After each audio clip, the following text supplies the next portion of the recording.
1절에 각 사람은 위에 있는 권세들에게 복종하라. 권세는 하나님으로부터 나지 않음이 없나니 모든 권세는 다 하나님께서 정하신 바라 했습니다. 역사적으로 교회와 국가의 관계는 신학자들 사이에서 오랫동안 논란이 있어 왔던 주제입니다. 크게 4가지 이론이 있습니다. 첫째, 국가가 교회를 통제한다는 국가 우위론입니다. 국가가 교회를 통제해야 한다는 입장이며 교회는 국가 질서 안에 포함되는 하나의 기관으로 봅니다. 국가가 교회보다 항상 우선하므로 교회는 국가의 통제를 받아야 한다는 것인데 이것은 교회의 영적 독립성이 약화되고 국가 권력이 신앙을 좌우할 위험이 있습니다. 이것은 1933년 독일의 정권을 잡은 히틀러가 이를 악용하여 얼마나 큰 잘못을 저질렀는가를 봐서도 알 수 있습니다.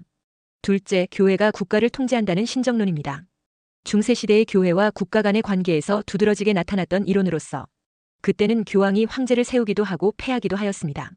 이때는 중세 로마 가톨릭 교황권이 강화되는 시기였습니다. 그러나 문제점은 정치 권력과 종교 권력의 혼합으로 인해 세속 권력의 왜곡이 일어날 수 있었습니다. 그래서 이때는 교황의 힘이 너무 지나쳐서 나중에는 부패했습니다. 그래서 종교 개혁이 일어났던 것입니다. 또한 반면에 황제의 힘이 강하여지면서 교황과 황제 둘 사이의 관계는 서로 갈등을 빚어질 수밖에 없었습니다. 셋째, 교회와 국가를 거의 동일시하는 콘스탄틴주의가 있습니다. 이것은 AD 313년 이후 로마가 기독교를 국교를 선포한 이후에 나타난 모습입니다. 국가의 가치를 기독교적 가치로 해석하고 기독교의 이익과 국가의 이익을 동일시하는데 전혀 거리낌이 없었습니다. 그러나 이러한 태도는 오히려 복음과 선교의 본질을 약화시켰습니다. 넷째, 교회와 국가는 하나님께서 각자에게 주신 독특한 책임이 있음을 인정하고 서로가 세워나가는 동반자라고 이해하는 개혁주의의 영역 주권론이 있습니다. 하나님이 각 영역에 고유한 주권을 부여하였다고 믿는 이론입니다. 하나님은 가정이나 교회나 국가에 고유 권한을 주셨다는 것입니다. 그렇기 때문에 서로의 고유한 책임을 인정하고 서로 간섭하지 말되 서로 건설적으로 협력하는 관계이면서 동시에 하나님의 법 아래 있다는 것입니다. 핵심은 국가도 하나님께 책임을 집니다. 또한 교회도 정치 권력을 직접 행사하지는 않습니다. 이것이 가장 성경적인 이론입니다. 그러니까 교회는 복음을 전파합니다. 그리고 죄를 책망하고 영혼을 돌봅니다. 그리하여 사람들이 영원한 나라인 천국을 준비할 수 있도록 돕는 일을 합니다. 그리고 국가는 사람들의 범죄를 제어합니다.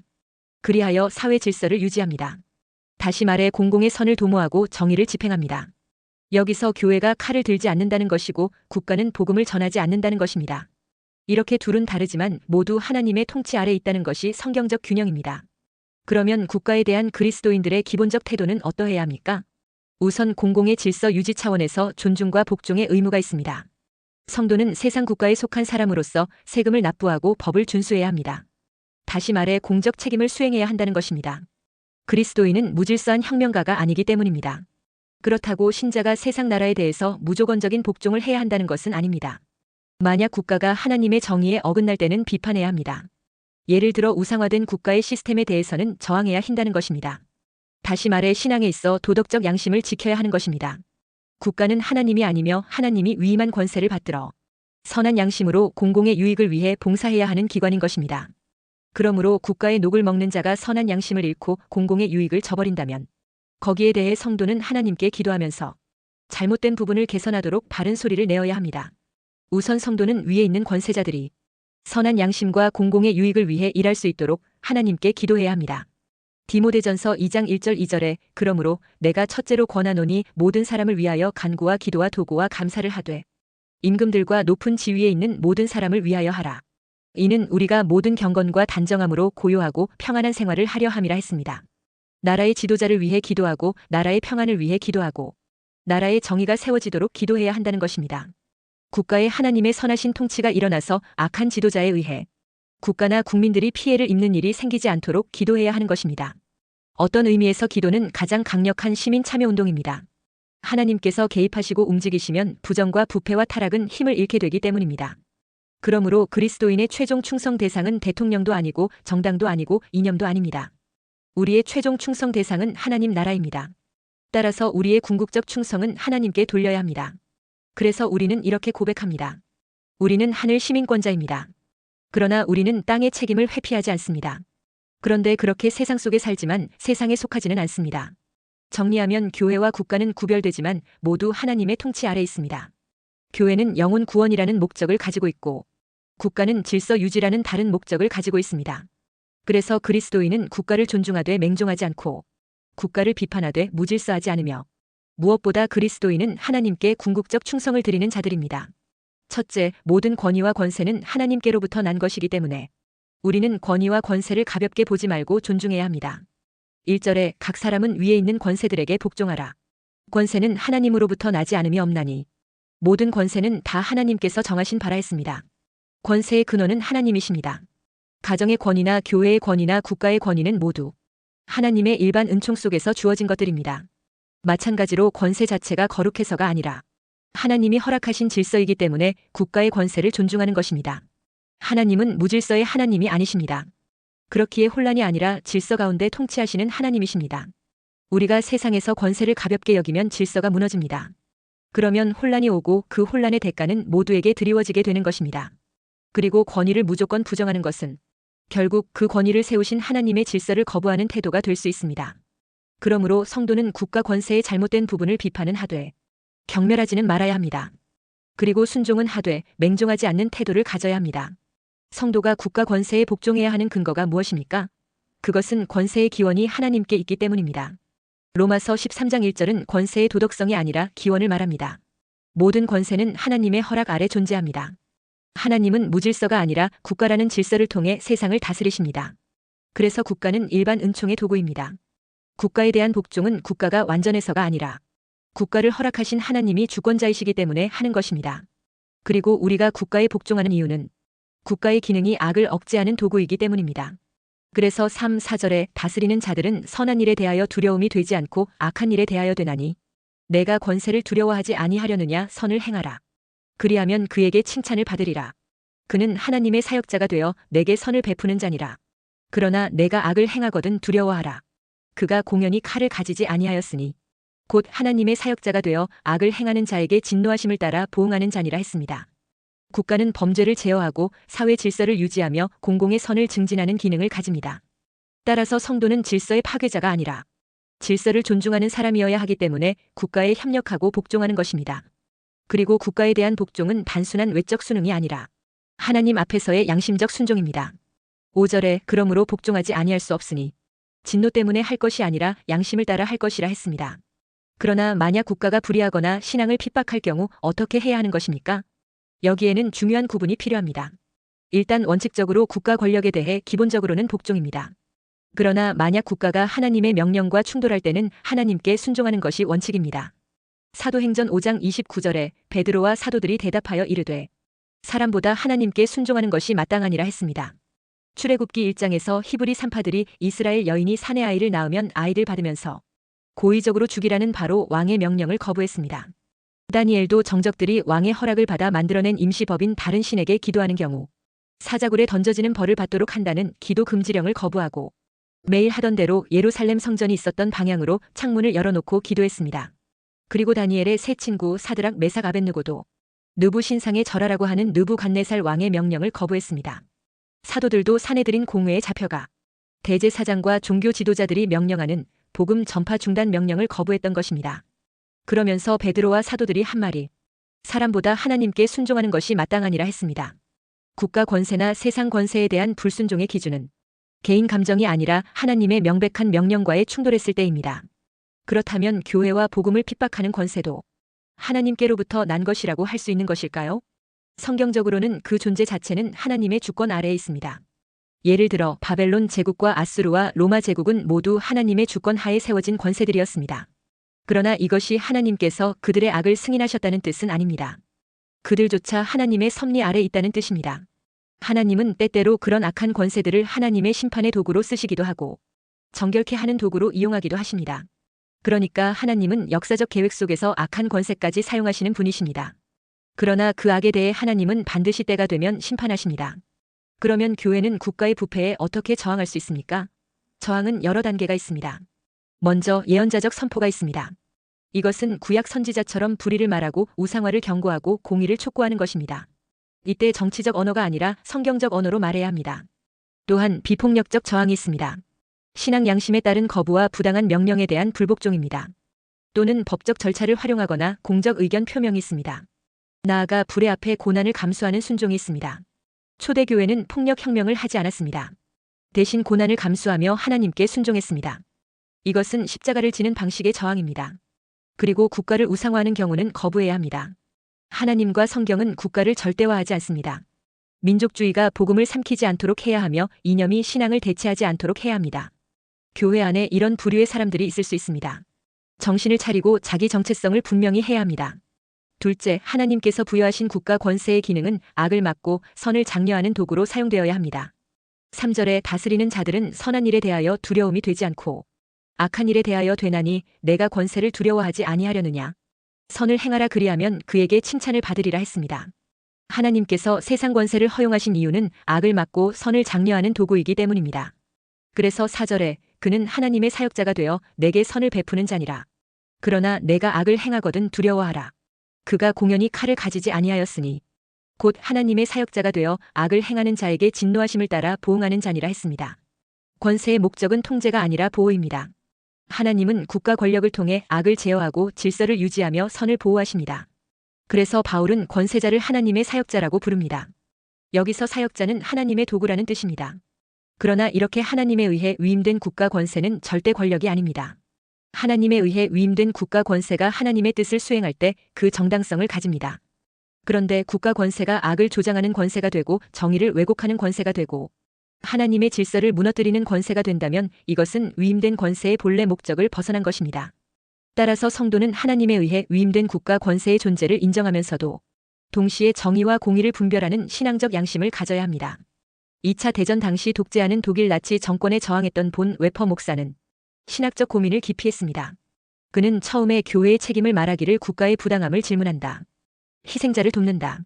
국가가 광기로 치달을 때 수레바퀴에 막대기를 던진다 했습니다. 즉 단순한 비판을 넘어서 악을 멈추는 적극적 행동까지 고민했습니다. 그는 당시 히틀러의 국가 교회화 시도에 반대했습니다. 교회의 독립성과 복음 수호를 외쳤습니다. 결국 그는 히틀러 제거 계획에 연루되었다가 처형되었습니다. 그는 이것을 깨끗한 손의 선택이 아니라 죄를 감수하는 책임적 결단으로 이해했습니다. 그는 말했습니다. 책임적 행동은 때로 죄의 위험을 감수한다 했습니다. 이 부분은 신학적으로 논쟁적입니다. 결국 성도는 무조건적 복종자도 아니고 무정부적 반항자도 아닙니다. 우리는 하나님 나라 시민입니다. 국가 위에 계신 하나님께 최종 충성을 드리는 하나님 나라 백성들입니다.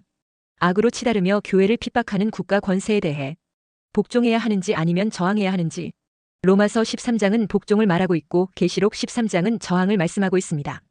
로마서 13장만 붙들면 국가 절대주의로 흐르기 쉽고 계시록 13장만 붙들면 무정부적 저항으로 흐를 위험이 있습니다. 성경은 두 본문을 함께 읽으라고 우리를 초대합니다. 여기서 우리가 기준을 잡으려면 먼저 주권의 기준부터 분명히 해야 합니다. 모든 주권의 기준은 바로 하나님이시라는 것입니다. 하나님이 궁극적 통치자이시다는 것입니다. 모든 권세는 하나님의 허락 아래 존재하는 것입니다. 1절에 그 권세는 하나님으로부터 나지 않음이 없나니 모든 권세는 다 하나님께서 정하신 바라 했습니다. 그러나 분명한 것은 모든 권세가 하나님은 아닙니다. 그것은 계시록 13장의 적그리스도의 권세를 보면 분명해집니다. 그러므로 우리의 국가 권세에 대한 복종의 출발점도 국가 권세에 대한 저항의 출발점도 하나님의 절대 주권입니다. 국가 권세의 본래 목적의 기준은 선과 질서입니다. 3절에 다스리는 자들은 선한 일에 대하여 두려움이 되지 않고 악한 일에 대하여 되나니 했습니다. 권세는 악을 제어하고 선을 장려하는 사역자입니다. 국가가 이 목적을 수행할 때는 복종이 옳습니다. 그러나 그 기능을 파괴할 때는 경고가 필요합니다. 권세의 정당성은 본래 목적의 기준은 선과 질서의 기능 수행 여부에 달려 있습니다. 국가 권세가 본래 목적인 선과 질서에서 이탈했다면 그 권세의 정당성은 사라지는 것입니다. 그렇게 정당성 없는 국가 권세에 대해 복종할 의무가 없는 것입니다. 그러면 국가 권세가 언제 선과 질서에서 이탈하는 것입니까? 그것은 국가의 명령과 하나님의 명령이 정면으로 충돌할 때입니다. 그래서 베드로와 사도들이 국가 권력을 등에 업은 대제사장과 사내들인 공회 앞에서 사도행전 5장 29절에 사람보다 하나님께 순종하는 것이 마땅하니라 하며 저항했던 것입니다. 그러면 이런 저항은 언제 가능한 것입니까? 그것은 국가 권세가 우상 숭배 강요를 강요하거나 복음 선포를 금지하거나 명백한 죄를 강요할 때입니다. 여기서 국가 권세에 대한 저항 기준은 개인적 불만이 아니라 명백한 신앙적 충돌이 기준입니다. 그리고 불의한 국가 권세에 대한 저항 방식은 폭력이 아니라 십자가 방식으로 합니다. 성경적 저항은 무질서 조장이 아니라 다시 말해 폭력혁명이 아니라 고난을 감수하는 순종입니다. 초대교회는 로마를 정복하지 않았습니다. 그러나 동시에 황제를 주로 부르지 않았습니다. 그 결과 수많은 성도들이 체포되어 감옥에 갇히고 처형장에서 목숨을 잃었습니다. 그러니까 초대교회는 말씀에 어긋난 국가 권세에 대해 충성은 거부하되 폭력으로 저항하는 것은 선택하지 않았습니다. 5절에 그러므로 복종하지 아니할 수 없으니 진노 때문에 할 것이 아니라 양심을 따라 할 것이라 했습니다. 복종하지 않는 저항을 개인적인 분노로 할 것이 아니라 교회 공동체의 성경적인 분별과 함께 숙고하여 신앙 양심을 따라 하라는 것입니다. 저항은 흥분이 아니라 기도와 분별 속에서 나와야 한다는 것입니다. 로마서 13장은 질서의 도구로서의 국가를 말하고 있습니다. 국가는 하나님의 사역자요 악을 억제하며 질서 유지를 힘쓰는 하나님의 일반 은총의 도구로 주어진 권세입니다. 여기서는 국가의 긍정적 기능을 강조하고 있습니다. 그런데 계시록 13장은 짐승이 된 국가 권세를 말하고 있습니다. 대환란 시기에 국가는 하나님을 대적하고 성도를 핍박하며 경배를 요구합니다. 여기서는 국가가 우상화되고 절대화될 때의 모습을 보여줍니다. 그러니까 같은 국가 권세가 하나님의 도구가 될 수도 있고 짐승이 될 수도 있다는 것입니다. 국가는 본질적으로 하나님의 창조 질서 속에 세워진 제도입니다. 그러나 그 권세를 타락한 인간이 운영합니다. 그래서 하나님이 세우셨으나 타락 가능성이 있으며 국가 권세가 절대화되면 마귀의 수족인 짐승이 됩니다. 그러니까 로마서 13장은 국가를 무시하지 말라고 말합니다. 그러나 계시록 13장은 국가를 하나님으로 만들지 말라고 말합니다. 둘을 함께 읽을 때만 균형이 생깁니다. 그러므로 성도는 무조건적 국가 숭배를 거부해야 합니다. 그리고 무정부적 혁명주의도 거부해야 합니다. 성도는 하나님이 세운 권세와 제도 속에서의 질서를 존중합니다. 그러나 그 국가 권세의 우상화는 거부해야 하는 것입니다. 성도에게 있어서 최종 소망은 세상 나라가 아니라 하나님의 나라입니다. 로마서 13장은 국가를 하나님 아래 두어야 한다는 것이고 계시록 13장은 국가를 하나님 자리에 두지 말라는 경고를 주고 있습니다. 셋째, 우리가 기본적으로는 권세에 복종하되 하나님의 명령과 충돌할 때에는 하나님께 순종한다는 원칙이 우선입니다.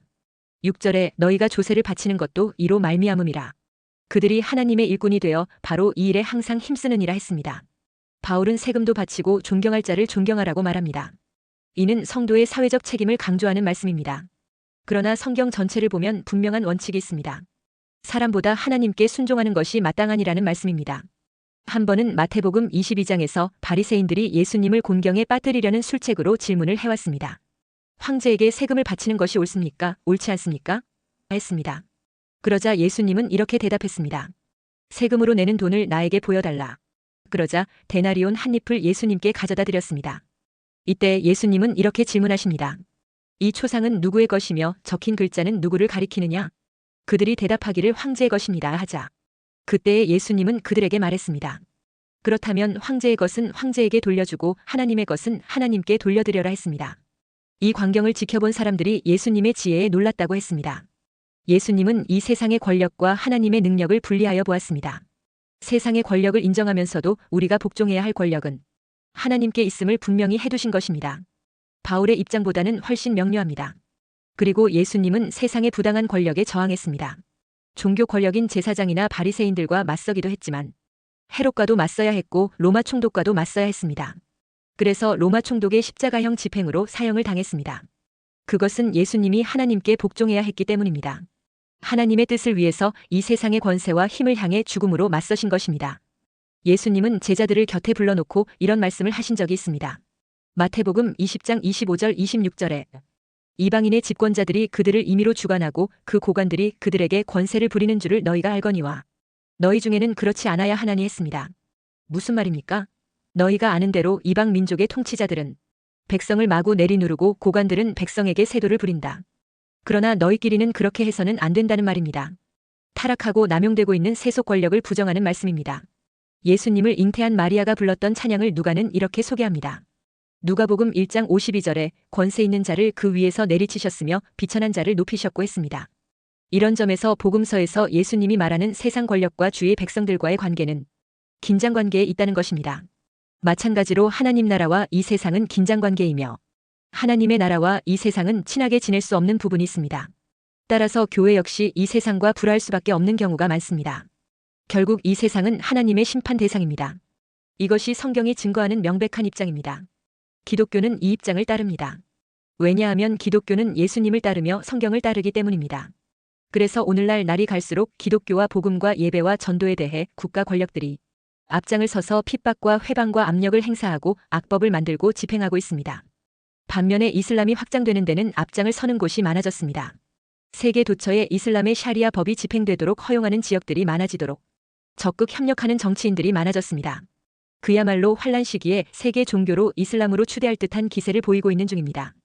계시록의 환난 시기에 짐승의 우상에 절하지 않는 자들을 참수할 것이라고 성경은 미리 예언하고 있습니다.